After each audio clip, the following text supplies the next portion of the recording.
Balance of trade. So balance of trade அப்படின்னா அந்த வாணிபத்தினுடைய அந்த சமநிலை, அதுதான் நம்ம பேலன்ஸ் ஆஃப் ட்ரேட்னு சொல்றோம். And balance of payments, balance of payments அந்த செலுத்தல் சமநிலை. ஸோ வாணிப சமநிலையும் செலுத்தல் சமநிலையும் அப்படின்னா நம்ம என்னென்னு இந்த சாப்டர்ல பார்க்க போறோம். Balance of trade and balance of payment are important aspects in international trade. So international ட்ரேடில், பன்னாட்டு வணிகத்தில் இந்த பேலன்ஸ் ஆஃப் ட்ரேடும் பேலன்ஸ் ஆஃப் பேமெண்ட்டும் மிக முக்கியமான ஒன்றாக கருதப்படுது. The various aspects of the both the terms have been briefly dealt with in this chapter. So இந்த பேலன்ஸ் ஆஃப் ட்ரேட் பற்றியும் பேலன்ஸ் ஆஃப் பேமெண்ட்டை பற்றியும் இந்த சாப்டர் நம்ம விரிவாக பார்க்கலாம். சரிங்களா? அதில் ஃபஸ்ட்டு நம்ம பார்க்க போகிறது பேலன்ஸ் ஆஃப் பேமெண்ட் அப்படின்னா என்னன்னு பார்க்கலாம். சரிங்களா? ஸோ பிஓபி அப்படின்னு சொல்லுவாங்க. ஃபர்ஸ்ட் மீனிங் பாருங்க. Balance of payment refers to a systematic record of all economic transactions between the residents of one country and the residents of foreign countries during a particular period of time. For example, 1 year. பாருங்க, balance of payment அப்படின்னா என்ன சொல்றான்னு பாருங்க. A systematic record of all economic transactions between, அதாவது என்ன சொல்ல போறான் அப்படின்னா, ஃபார் எக்ஸாம்பிள் 1 இயர் கொடுத்துருக்கானா, அதாவது ஒரு குறிப்பிட்ட காலப்பகுதியில் ஒரு வருஷத்துக்குள்ளார ஒரு நாட்டில் குடியிருக்கக்கூடிய ரெசிடென்ட்ஸ் ஆஃப் ஒன் கண்ட்ரி, ஒரு நாட்டில் குடியிருக்கக்கூடியவங்களும் மற்ற நாடுகளில் குடியிருப்பவர்களும், இந்த ரெசிடென்ட்ஸ் ஆஃப் ஃபாரின் கண்ட்ரிஸ். சரிங்களா? இவர்களுக்கிடையே இடையில் ஏற்படக்கூடிய அந்த பொருளாதார நடவடிக்கைகள் அப்படின்னு சொன்னா, அந்த பொருளாதார நடவடிக்கைகளை தான் நம்ம என்ன சொல்றோம் அப்படின்னா, அந்த பொருளாதார நடவடிக்கை, அதாவது செலுத்தல், வாங்குறோம் கொடுப்போம் இல்லைங்களா? ஸோ அந்த செலுத்தல் சமநிலையை வந்து பதிவு செய்யக்கூடிய ஒரு அறிக்கையை தான் நம்ம என்ன சொல்றோம் அப்படின்னா பேலன்ஸ் ஆஃப் பேமெண்ட் அப்படின்னு சொல்றோம். இப்போ பார்த்துங்க, புரிஞ்சுக்கோங்க. Particular period of time. So ஒரு குறிப்பிட்ட காலப்பகுதியில், ஒரு குறிப்பிட்ட டைம்ல ஒரு நாட்டில் குடியிருக்கக்கூடிய ரெசிடென்ட்ஸ், மற்ற நாடுகளில் குடியிருக்கக்கூடிய ரெசிடென்ட்ஸ், சரிங்களா? ஒரு நாட்டில் குடியிருக்கக்கூடிய ரெசிடென்ஸும் மற்ற நாட்டில் குடியிருக்கக்கூடிய ரெசிடென்ஸும் இவர்களுக்கிடையே ஏற்படக்கூடிய அந்த எல்லா வகையான பொருளாதார நடவடிக்கைகளையும் முறையாக பதிவு செய்த ஒரு அறிக்கையை தான் என்ன சொல்றோம் அப்படின்னா பேலன்ஸ் ஆஃப் பேமெண்ட் அப்படின்னு சொல்றோம். ஓகேங்களா? அடுத்தது, it contains a classified record of all receipts and payments arising from goods exported, services rendered and capital received by residents in a country and payments made by them on account of goods imported, services rendered and capital transferred to non-residents of or foreigners out of the country. பாருங்க, ரெண்டாவதா இருக்கக்கூடிய பேராகிராஃப்ல என்ன சொல்ல வரான் அப்படின்னா, it contains a classified record of all receipts and payments arising from goods exported, services rendered. அதாவது இந்த goods exported, இதில் பார்த்தீங்க அப்படின்னா ஏற்றுமதியில் ஏற்படக்கூடிய செலுத்தல்களும் பெறுதல்களும், சரிங்களா, ஒரு நாட்டின் குடியிருப்பவர்களா அந்த ரெசிடென்ட்னால பெறப்படக்கூடிய பொருள் மற்றும் சேவைகள் வந்து அடங்கும் அப்படின்னு சொல்றாங்க. தென்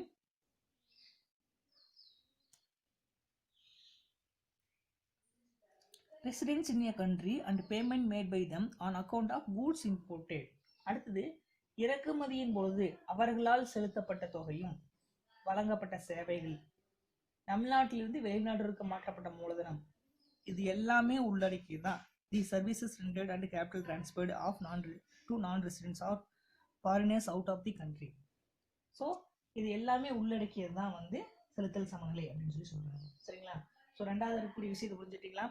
அதாவது ஏற்றுமதியில் ஏற்படக்கூடிய, சரிங்களா, எக்ஸ்போர்ட்ல ஏற்றுமதியில் ஏற்படக்கூடிய செலுத்தல் மற்றும் பெறுதல்கள், ஒரு நாட்டினர் குடியிருப்போரில் பெறப்படக்கூடிய பொருளும் சேவைகளும் இதில் அடங்கும். அடுத்தது, இம்போர்ட்டட்ல இறக்குமதியின் போது செலுத்தப்பட்ட தொகையும் வழங்கப்பட்ட சேவைகளும், நம் நாட்டிலிருந்து வெளிநாட்டிற்கு மாற்றப்பட்ட மூலதனம், இது எல்லாமே உள்ளடக்கியது. சரிங்களா? ஸோ தான் இம்போர்ட் அண்ட் எக்ஸ்போர்ட்ல இருக்கக்கூடிய அந்த பேலன்ஸ் ஆஃப் பேமெண்ட் அப்படின்னு சொல்லக்கூடியது. அடுத்தது, purpose of preparing balance of payment. So என்ன நோக்கத்துக்காக நம்ம இந்த பேலன்ஸ் ஆஃப் பேமெண்ட் வந்து ப்ரிப்பேர் பண்ணுறோம் அப்படின்னு பார்க்கலாம். இதனுடைய நோக்கம் என்ன அப்படின்னு பார்க்கலாம். Balance of payment is the principal tool for analyzing the monetary position of international trade of a country, just like receipts and payments, account of enterprise, revealing the net effect of cash movements happening in an enterprise during a particular period. So இந்த இடத்துக்கு உங்களுக்கு பாருங்க நல்லா புரிஞ்சிருக்கும்.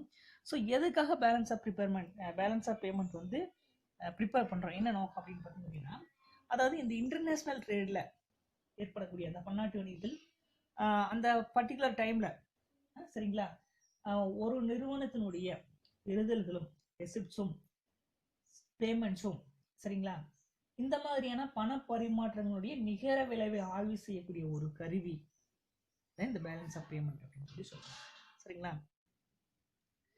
பாருங்க, balance of payment is the principal tool for analysing, எதை analyse பண்ணுறோம், அந்த monetary position of the international trade. இந்த இன்டர்நேஷனல் ட்ரேட் மூலமா ஆஃப் தி கண்ட்ரி ஜஸ்ட் என்ன தெரிஞ்சுக்க போறோம்னா, லைக் ரெசிப்ட்ஸ் அண்ட் பேமெண்ட்ஸ், பெறுதல்களும் செலுத்தல்களும், அக்கௌண்ட் ஆஃப் என்டர்பிரைஸ், ஒரு நிறுவனத்தினுடைய அக்கௌண்ட் சரிங்களா, ரிசிப்ட்ஸ் அண்ட் பேமெண்ட்ஸை, revealing the net effect of cash movements happening in an enterprise during a particular. So ஒரு நிறுவனத்தில் ரிசிப்ட்ஸ் அண்ட் பேமெண்ட் ஒரு பர்டிகுலர் பீரியடில் கேஷ் மூவ்மெண்ட்டு எப்படி நடக்கிறது அப்படிங்கிறத ஆய்வு செய்யக்கூடிய ஒரு கருவி தான் இந்த பேலன்ஸ் ஆஃப் பேமெண்ட் அப்படின்னு சொல்லி சொல்கிறோம். ஓகேங்களா, next, balance of payments help in framing monetary, fiscal and trade policies of country. புரியுதுங்களா? ஸோ இந்த பேலன்ஸ் ஆஃப் பேமெண்ட் அப்படின்னு என்ன சொல்கிறா பாருங்க, இந்த செலுத்தல் சமநிலை அப்படிங்கிறது என்ன அப்படின்னா, இது எதுக்காக ஹெல்ப் பண்ணுது அப்படின்னா, ஒரு நாட்டினுடைய ஒரு கவர்மெண்ட்னுடைய பணம் பார்த்தீங்கன்னா, பணம் சார்ந்த, அது மட்டும் இல்லாமல் அதாவது framing monetary, physical and trade policies of a country. Government keen observes balance of payment position of its important trade partners in making policy decisions. பாருங்க, ஸோ ஒரு அரசினுடைய பணமானது பணம் சார்ந்ததாகவோ இல்லை பொது நிதி சம்பந்தமானதாகவோ சரிங்களா, இந்த ட்ரேடில் இருக்கக்கூடிய அந்த framing monetary, physical and trade policies, இந்த பாலிசி, பொது நிதி, இந்த வாணிப கொள்கைகள், இது எல்லாமே வடிவமைக்க முடியாது. ஸோ இதன் மூலமாக நம்ம என்ன, ஒரு அரசு தன் கொள்கைகளை, முடிவுகளை எடுப்பதற்காக முக்கிய வியாபார நிறுவனங்கள் செலுத்தல் நிலையை வந்து உன்னிப்பாக கவனிச்சுட்டு வருது. புரியுதுங்களா? பாருங்க, balance of payment help in framing. So இந்த பேலன்ஸ் ஆஃப் பேமெண்ட் எதுக்கு ஹெல்ப்ஃபுல்லாக இருக்குது, framing monetary, physical and trade policies of a country, ஒரு நாட்டினுடைய அந்த பொது நிதி சம்பந்தமானதை வாணிப கொள்கையை வந்து வடிவமைப்பதற்காக உதவுகிறது. புரியுதுங்களா? ரெண்டாவது, கவர்மெண்ட் கீன்லி அப்சர்வ்ஸ். ஸோ அரசு என்ன பண்ணுது அப்படின்னா, observes balance of payment position of its important trade partners in making policy decisions. So அரசு என்ன பண்ணுதுன்னா, தனது கொள்கைகளையும் முடிவுகளை எடுப்பதற்கும் இந்த வியாபார நிறுவனங்களின் செலுத்த நிலையை வந்து உன்னிப்பாக கவனிச்சுட்டு வருது. ஓகேங்களா? It reveals whether a country produces enough economic output to pay for its growth. So ஒரு நாடு தன்னுடைய வளர்ச்சிக்காக இந்த ஃபினான்ஸ் பெறுவதற்காக போதுமான பொருளாதார விளைவுகளை வந்து பெற்றுள்ளதா என்பதை வந்து எடுத்து காமிக்கிறதுக்கான ஒரு வாய்ப்பை வந்து இந்த பேலன்ஸ் ஆஃப் பேமெண்ட் வந்து நமக்கு காமிக்குது. சரிங்களா? Then it is reported either for every quarter or for a year. So இது பார்த்தீங்க அப்படின்னா, இது ஒரு காலாண்டிற்கோ அல்லது ஒரு வருடத்திற்கோ இதன் அறிக்கையை வந்து தாக்கல் செய்யப்பட வேண்டிய ஒரு சூழ்நிலையை வந்து ஏற்படுத்தி கொடுக்குது இந்த பேலன்ஸ் ஆஃப் பேமெண்ட். சரிங்களா? ஸோ இது ஒரு வருடத்திற்கு உண்டான அந்த நிலையை வந்து நமக்கு எடுத்து காமிக்குது இந்த பேலன்ஸ் ஆஃப் பேமெண்ட். அடுத்தது, net results revealed by BOP. So இந்த செலுத்தல் சமநிலையினுடைய நிகர முடிவு என்ன அப்படின்னு சொல்லி நம்ம பார்க்கலாம்.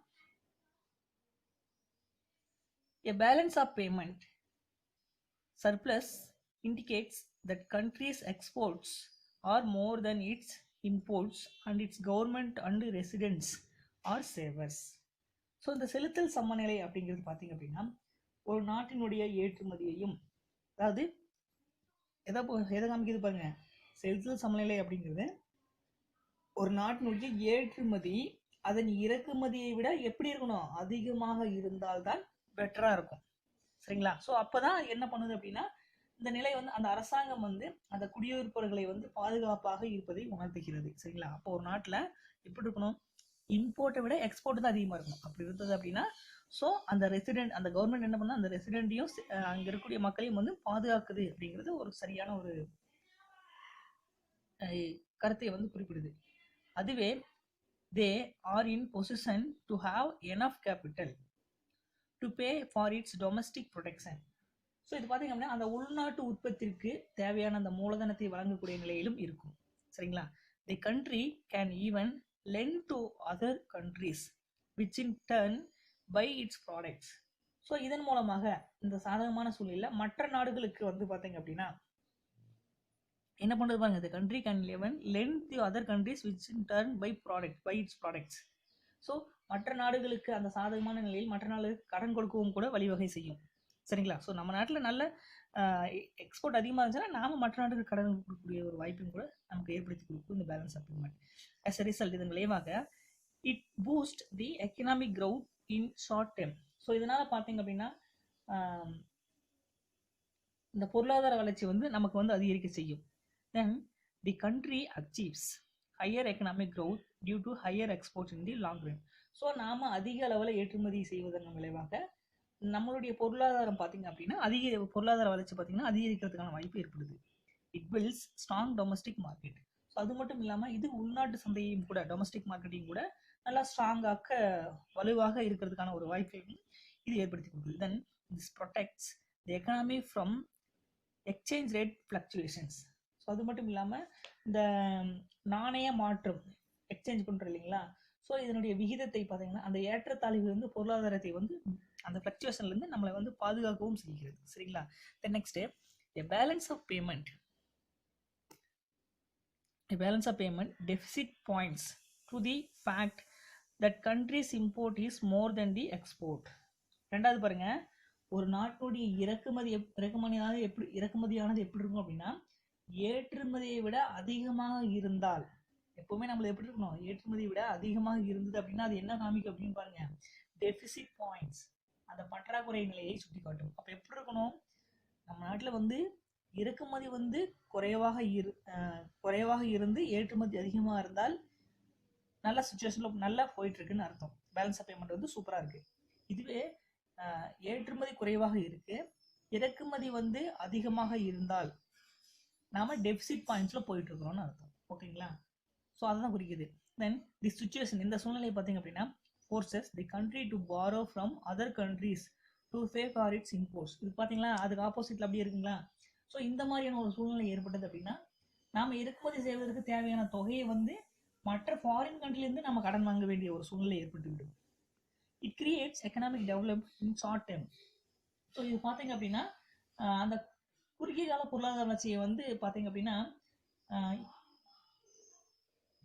குறுகிய கால பொருளாதார வளர்ச்சியும் உருவாக்குகிறது. பாருங்க, it is just similar to taking an educational loan from bank to pay school fees of children expecting their salary in the future which would help repay the loan. So இது எந்த மாதிரியான சூழ்நிலை உருவாக்குதுன்னு பாருங்க. அதாவது எதிர்காலத்துல நம்மளுடைய சம்பளத்தை வச்சுதான் என்ன பண்ணணும் அப்படின்னா அந்த நம்ம படிப்புக்காக வாங்கினேன் ஸோ எஜுகேஷனல் லோன் வாங்கியிருப்போம் இல்லைங்களா? ஸோ அதுக்கப்புறம் அந்த எஜுகேஷனல் லோனை நாம் அதுக்கு எப்போ சம்பாதிக்கிறோமோ அப்போ அந்த பேங்க்ல நம்ம அந்த கடனை வந்து திருப்பி கட்டக்கூடிய ஒரு சூழ்நிலையை ஏற்படுத்திவிடும். அப்போ என்ன அர்த்தம், நம்ம பேங்க்ல கடன் வாங்கி படிக்க வேண்டிய ஒரு சூழ்நிலையை வந்து ஏற்படுத்தி விடுது இல்லைங்களா? ஸோ அந்த மாதிரியான ஒரு சூழ்நிலை வந்து ஏற்படுறதுக்கான வாய்ப்பு வந்து இந்த balance of payment deficit points வந்து நமக்கு குறிப்பிடுது. ஓகேங்களா? ஸோ அப்போ என்ன, கடன் வாங்காம படிக்கக்கூடிய ஒரு வாய்ப்பை வந்து ஏற்படுத்தணும் அப்படின்னா எக்ஸ்போர்ட் அதிகமாக இருக்கணும், இம்போர்ட் குறைவாக இருக்கணும். இதே கடன் வாங்கி படிக்க வேண்டிய சூழ்நிலை ஏற்படுது அப்படின்னா நம்மளது இம்போர்ட் அதிகமாக இருக்கு, எக்ஸ்போர்ட் குறைவாக இருக்கு அப்படிங்கிறது என்னுடைய காரணத்துக்காக தான் இந்த எக்ஸாம்பிள் கொடுத்துருக்காங்க. Next definition.